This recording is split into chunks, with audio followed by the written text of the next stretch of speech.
আসসালামু আলাইকুম। বেশি ভিডিও লম্বা করব না, জাস্ট অল্প কিছু কথাই বলবো আর কি। যদি খারাপ মনে করেন কথাটা, তো কেউ বাজে মন্তব্য করবেন না। তো কথাটা হচ্ছে, আমরা যারা বাংলাদেশের 64টা জেলায় যারা আমরা গাড়ি চালাই, রেন্টে কার চালাই, হ্যাঁ, আমরারও অধিকার আছে আমরা দেশে অথবা আমাদের জেলার ভিতরে ভোট দেওয়ার। তো আইন প্রশাসনের মাধ্যমে আমরা তো আইন প্রশাসনকে অনেক শ্রদ্ধা করি। শ্রদ্ধা করার মতন একটা কথাই বলবো, আইন প্রশাসনের মাধ্যমে ওনারা যাতে আমাদের ভোট দেওয়ার সুযোগটা করে দিতে পারে, এটাই অনুরোধ করব। আমরা যাতে আমাদের থানায় অথবা আমাদের জেলায় যাতে ভোটটা দিতে পারি, আর কিছু করুক না করুক।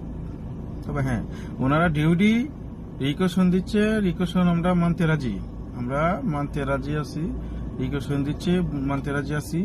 তবে আমাদের যাতে আমাদের জেলার ভিতরে যাতে আমরা ভোটটা দিতে পারি এমন একটা সুযোগ পরিবর্তন করে দিবেন।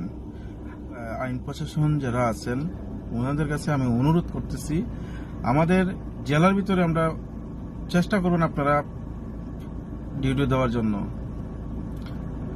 কারণ আমরা তো চেষ্টা করি, আমরা অনেক জায়গায় ডিউটি করলেও তো নিজের এলাকায় ভোট দিতে পারি না। যেমন আমাকে দিছে, আমার বাড়ি হবিগঞ্জ, আমাকে দিছে ভৈরব রিকোয়েশন। আমি ওনারা আমাকে বলার সুযোগ ফিরেই নাই। আমি বললাম কি কি কি দিতেছেন, বলার সুযোগ নাই। বলতেছে আপনি কাগজ দেন, কাগজটা দিলে আমি আপনার বলতেছি। কাগজ দিলাম, কাগজ পারফেক্ট আছে আমার, তবে ওনারা বলবার সুযোগই দেয় নাই। তো ওনাকে একটা জিনিস বলছিলাম, উনি যে সময় কাগজটা আমার হাতে ধরে দিচ্ছে, আমাকে আগে একটু জিনিস বলতে দিতেন, তারপর আমাকে রিকোয়েশনটা দিতেন। মানতে রাজি না। যাই হোক, ওনাদের কাছে আমি একটু ওনাদের কাছে আমরা শ্রদ্ধা প্রার্থী, কিন্তু ওনারা যাতে আমরা জেলা মাধ্যমে ভোটের সুযোগ সুবিধা দেয় এমন একটা আবেদন করতেছি। আর আপনারা চেষ্টা করবেন ওনাদেরকে লগে মাতার চেষ্টা করবেন, যে ওনাদেরকে মারতে আমাদের এলাকায় যাতে ভোটটার সুযোগটা করে দেয়। ধন্যবাদ। আসসালামু আলাইকুম।